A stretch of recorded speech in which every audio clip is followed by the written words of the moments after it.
Hello everyone, welcome to a new video. It has been already quite a while since I last did a portfolio update. More concretely, the last one was done on October 21st, 2020, and since then I have seen some massive gains in my portfolio. I have gone from being up 1,794.15 euros to now being up 5,943.57 euros, which is quite crazy, and it clearly basically illustrates also the rally that has been happening with stocks basically since the crash of March. So what exactly can you expect from this video? Well, firstly, I will go through my top 10 holdings by current market value. I will comment on the companies, my thesis on them, and also my future plans when it comes to whether I'm planning on buying more shares, at which price, or I'm considering more on selling this position.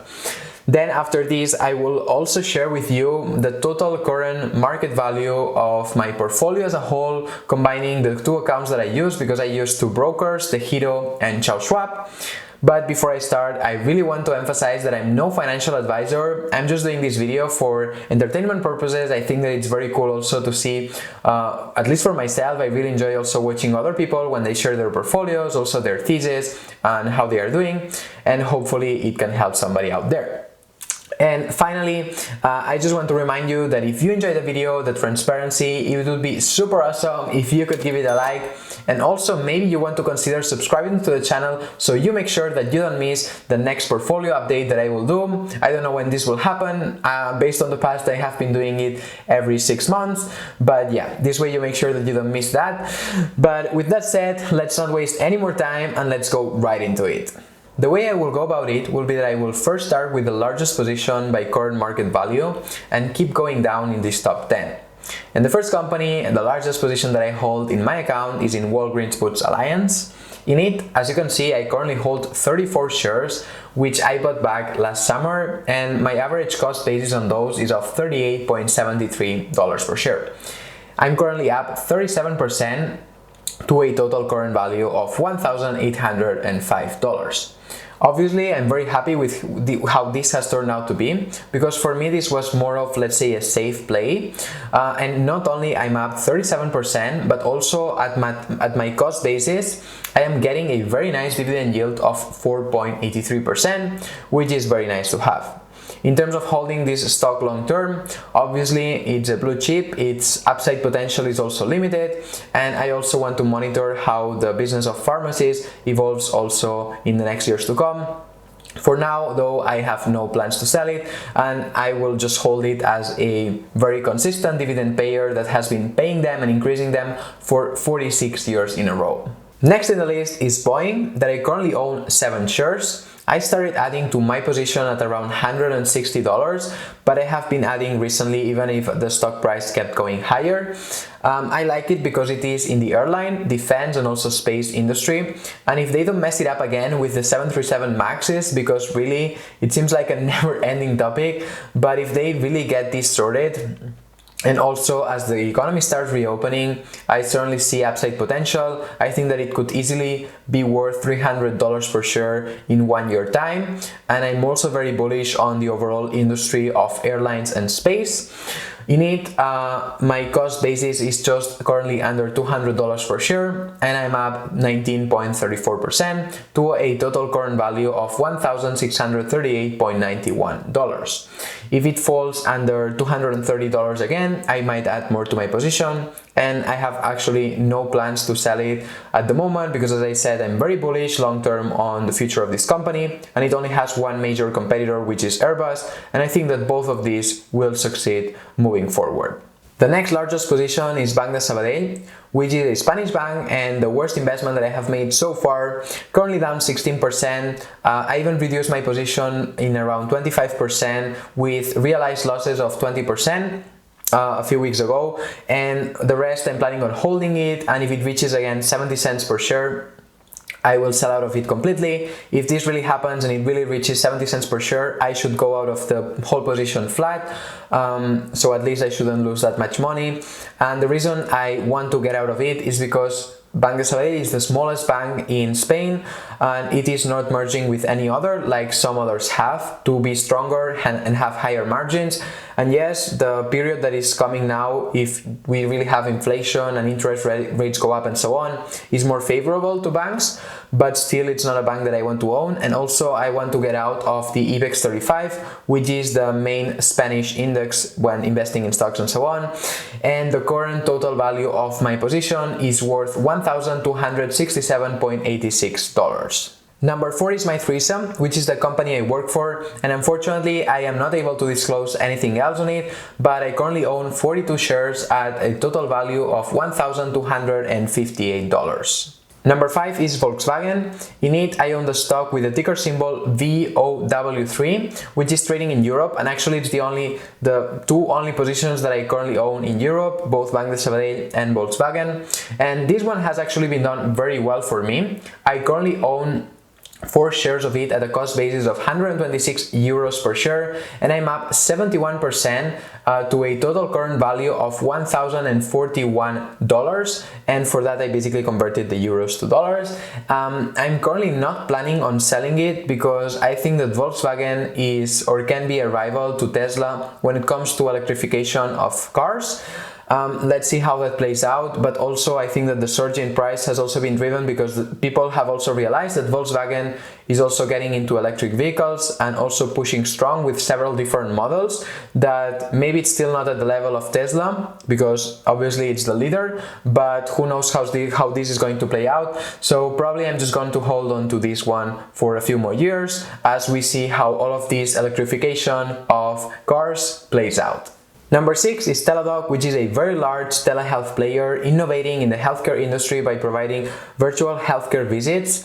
And of course, not everything that can be done virtually, but when you're feeling bad, for instance, and you're not feeling well, but you need to go to the doctor, traditionally, you had to, let's say, take the car, somebody has to maybe drive you, then you go to the doctor, sometimes you need to wait there for 30 minutes, 1 hour, and then go back home. I mean, super uncomfortable.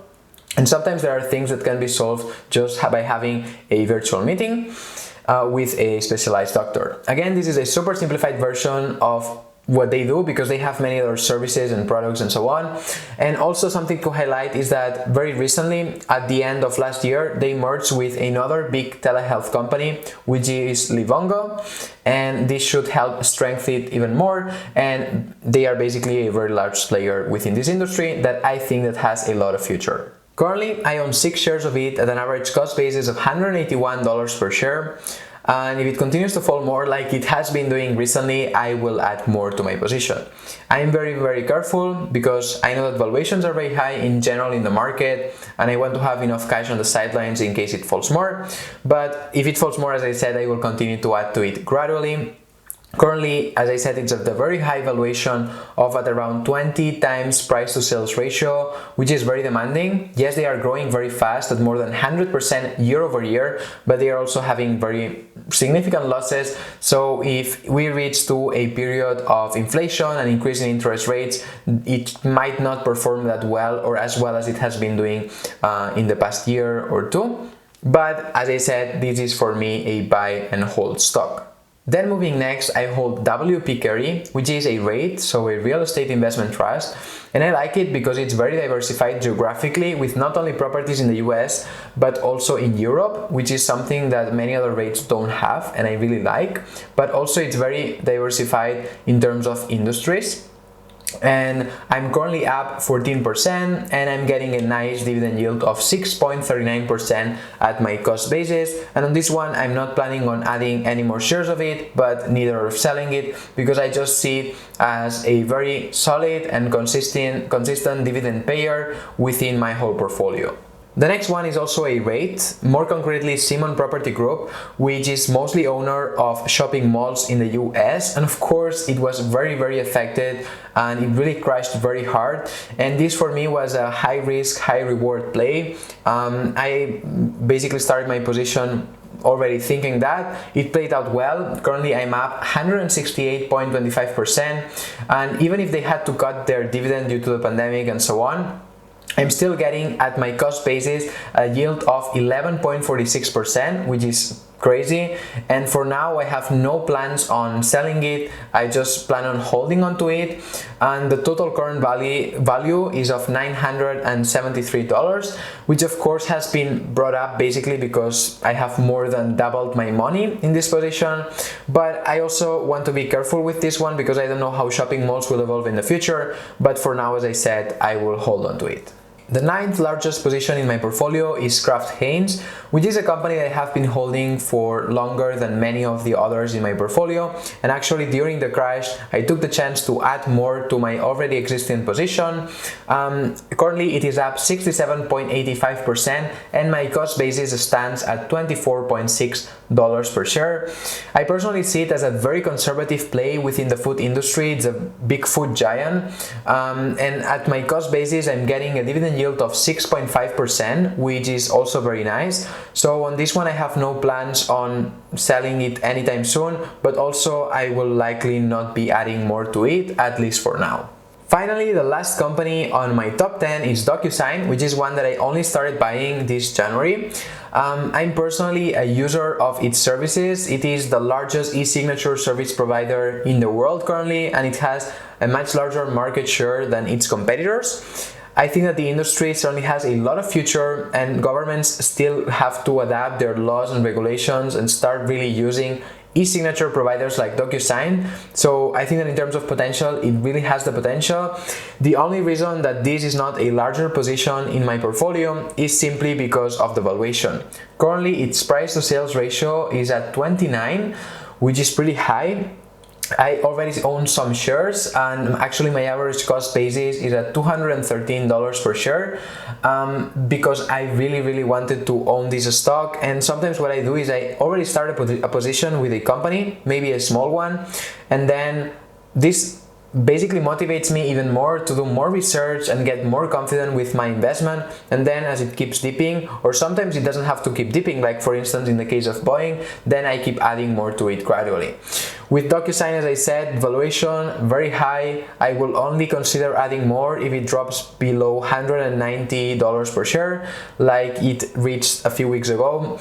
Let's see how this plays, but as I said, I'm planning on holding for the long term. And overall, I would say that let's see how valuations go in the market, how it evolves also if then interest rates really start going up, because also DocuSign, like Teladoc, high growth companies, still don't have profits, so they would be much more affected by higher interest rates. With this last company, we have the top 10 largest positions of my portfolio add up to $11,836, or a 43.88% of my total portfolio, which, as I already mentioned, it's divided between Charles Schwab, like two brokers, Charles Schwab, and also Degiro. And my overall value of what I have invested in stocks is of $27,282.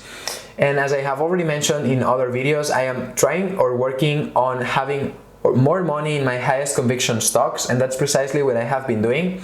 But it has also been quite hard because since the crash of March, everything has been going basically straight up. Only these past months, in terms of like tech, it has been going more downsides or just straight flat, and then I have taken the chance maybe to add some more. But we're in a market in which it has been going up so much that most of the positions that I started in March are up 50 to 150% on average, and this makes it very hard to increase to my already existing positions. Also, a strategy that I followed during the crash of March was to buy between $200 to $400 of different recovery stocks that had been beaten down, like Carnival Cruise Lines, Delta Airlines, for instance, Southwest. Of course, I was not just investing in any stock. I was looking at stocks that I thought that could come out of it. I was also, of course, looking at balance sheets and so on. And then I decided to basically buy into some of these companies. And of course, there was high risk, but also high reward. But what I thought was, okay, let's diversify a bit the investment. I will bet on the recovery. I don't know if all of these companies will make it, but if they make it, then I will get very nice returns, which is what has happened. But basically, since last October, I have not added anything to any of these positions, and I'm just holding on to them. I will probably also continue to hold, although some of them are already at pre-pandemic levels or even higher, because valuations, as I said, are a bit crazy, although results of airlines and so on are extremely poor, and they are still, of course, nowhere close to what they were doing pre-pandemic. but I will hold on to them because if in 2, 3 or 4 years some of these companies that were paying dividend start paying dividend again, I will have such a low cost basis that I will be getting a very nice dividend yield. Additionally, for me, it is important to go little by little in building up my positions. I certainly don't plan on adding more shares or new stocks to my portfolio. I know that we didn't go through all of them, but yes, the 10 most important ones. I want to really focus on these ones and build them up over time, but I want to do so little by little, as I said. Now to end with the last part of the video, in terms of returns, with everything that I currently have invested in the market, because I'm sitting with between 25 to maybe 35% of my money in cash, just waiting on the sidelines to see if there's a correction or not. But yeah, I am currently up 33.97% since I started using Degiro. But it's very important also to consider that it's not as easy as just dividing this between 3 and then you get the annualized return, because at the beginning I was just investing with 4,000 euros, $4 to maybe $5,000, and now I'm investing with a lot more, and I have put a lot more money in the market within this just year and a half, which had not been working for me up until then. Overall, I am very happy with how my portfolio is doing so far, and I'm going to continue to apply a buy and hold strategy like I have been so far. With this though, I will leave it for today because the video is already being super long, like all the ones that I do of portfolio updates. I hope you enjoyed it. If you did, then please don't forget to give it a like, subscribe to the channel if you're not yet subscribed, and as always, see you next time.